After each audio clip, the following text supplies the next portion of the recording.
I'm Yiqing Liu, the PhD student from University of Reading. Today, I'm very happy to share my earlier work. In this presentation, I would like to propose a new expression of anthropogenic heat emission from building, demonstrate its temporal difference to the building energy consumption, and also explain how the building envelope design parameters impact the diurnal pattern of anthropogenic heat. First, some basic background for the importance of anthropogenic heat. It is defined as additional heat release into atmosphere due to human activities. It could rise outdoor air temperature and have some negative impacts on our life. For example, during heat wave, it exacerbates the overheating risk, and also such additional heating source will increase the nocturnal urban canopy layer, urban heat island, and during the hot weather, that leads to higher building cooling energies. We know the building is the major source of anthropogenic heat, and that is the part we will focus on. We know in many urban climate models, they use building energy consumption as a proxy to represent the anthropogenic heat, QFB. However, the heat generated within the whole building volume is not directly released to outdoor environment. For example, some heat is released in indoor and then gradually transferred to outdoors by convection, long-wave radiation, or air conditioner natural ventilations. That leads to the time lag and the magnitude difference between the anthropogenic heat, QFB, and the building energy consumption, QEC. That's why in the first part, we're going to propose a new method to capture their time lag. Secondly, also many prior studies already consider the diurnal variation of anthropogenic heat. For example, these two plots showed how the anthropogenic heat changed with time in the US cities and in the London. But these aggregated data are derived of average of hundreds or thousands of buildings, which is difficult to be linked to the individual building designs. So in the second part, we're going to demonstrate how the building envelope design parameters impact this diurnal pattern, because the impact of anthropogenic heat will be different at a different time due to the variable boundary layer depth. Okay, let's move to the first part, the new expression. If we remember the definition of anthropogenic heat, it is the additional heat release from building to atmosphere due to human activities. To get this comparative value, we propose different heat emission between the realistic occupied building and the idealized unoccupied spaceline. Here, we assume the whole building is a bulk volume. For unoccupied baselines, that means only building structure are there, no people, no energy use all the time. So anthropogenic heat is always zero. There's only natural heat exchange between the building and the ambient environment. The building receives solar radiation, part of energy is stored by the building fabric and indoor air, and the left energy will be released by the building air exchange, like ventilation and convection, and also long-wave radiation. In comparison, when people occupy the building, they assume energy for different purposes, and also some activity without consuming energy, like open or close windows. This behavior changes the heat storage within the building, and also changes all the heat release pathway compared to the unoccupied baseline. So to get this additional heat release, we differ the heat emission between these two buildings. And we can see the anthropogenic heat has four components in terms of heat release pathway, including the building air exchange, the convection, outgoing long-wave radiation, and also one more new term, the waste heat from air conditioner. In addition, because of energy balance between these two buildings, we can get one more equation that demonstrates the energy source of anthropogenic heat. The first part is QEC, the energy consumption, which is the additional energy input into the building volume. The second one, delta S, that means the change in heat storage flux induced by human behavior. different human activities like open or close windows will modify the heat storage within the building volume, and the release to outdoors also becomes a part of the anthropogenic heat.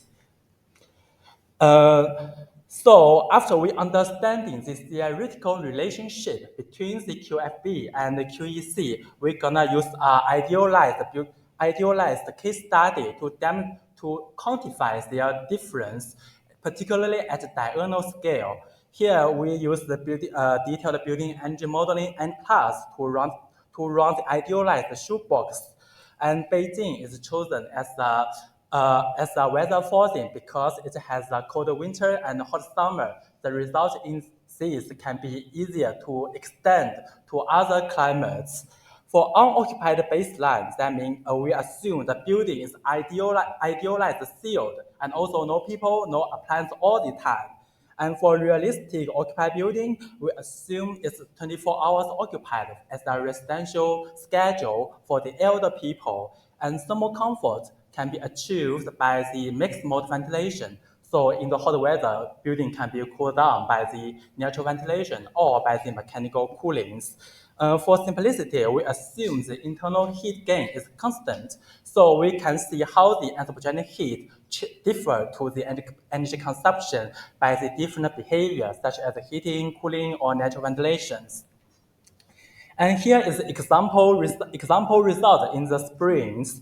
The left and the middle plots are the energy balance fluxes for the unoccupied baseline and occupied buildings.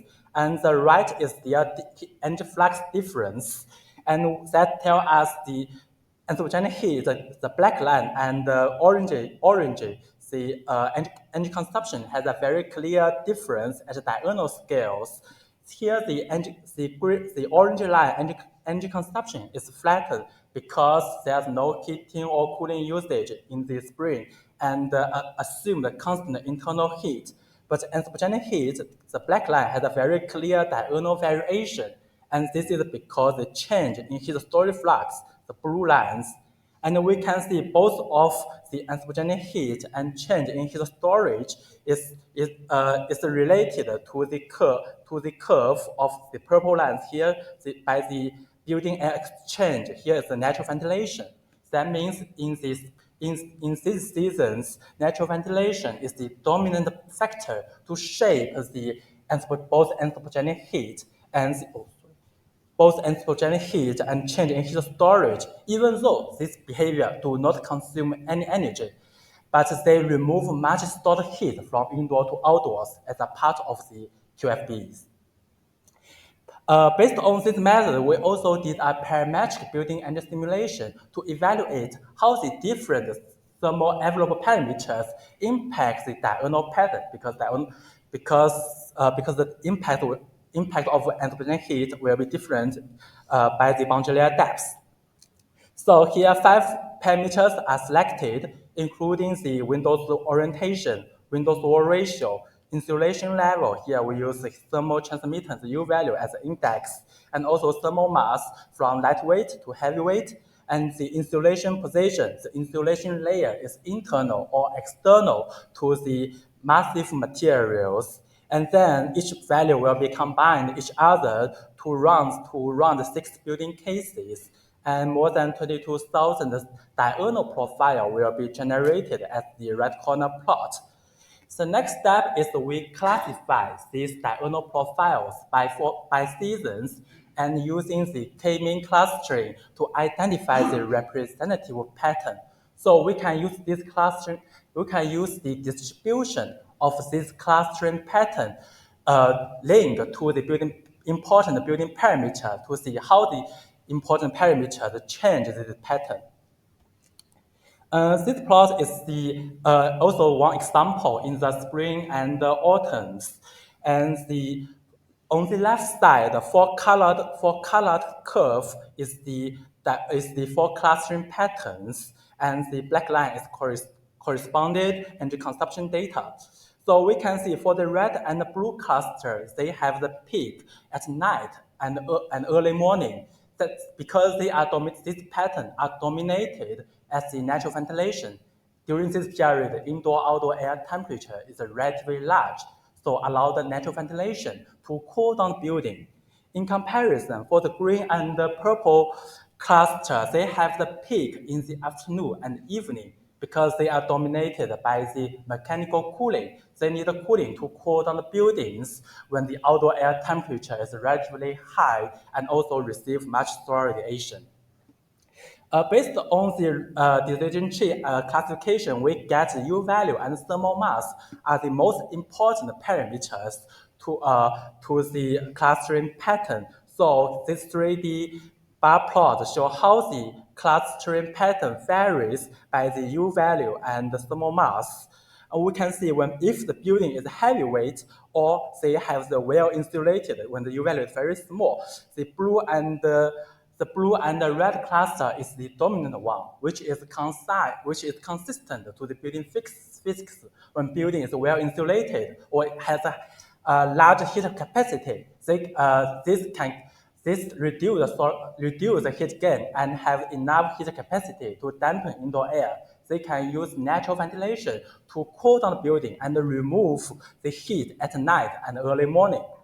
In comparison, for the building with lightweight or is poorly insulated, the building will be overheated in the afternoon because less heat capacity and has a larger heat gain. So they will need cooling to cool down the building and release heat by mechanical cooling in the afternoon and in the evenings.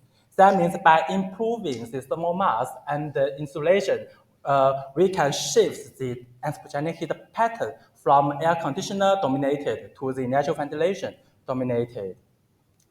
The similar result in other seasons is analyzed in this paper, but for saving time, I will not repeat again. If you are interested in the result, we can see the details in these papers.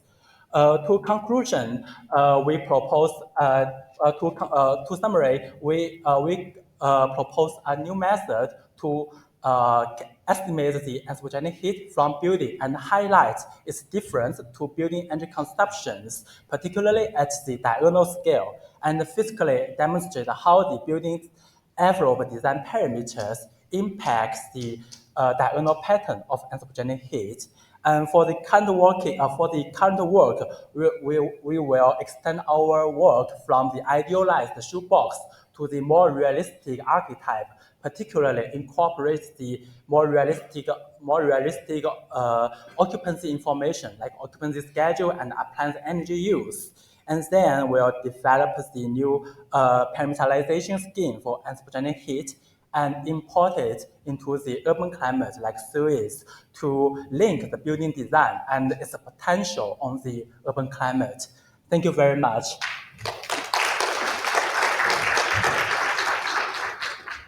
Thank you very much.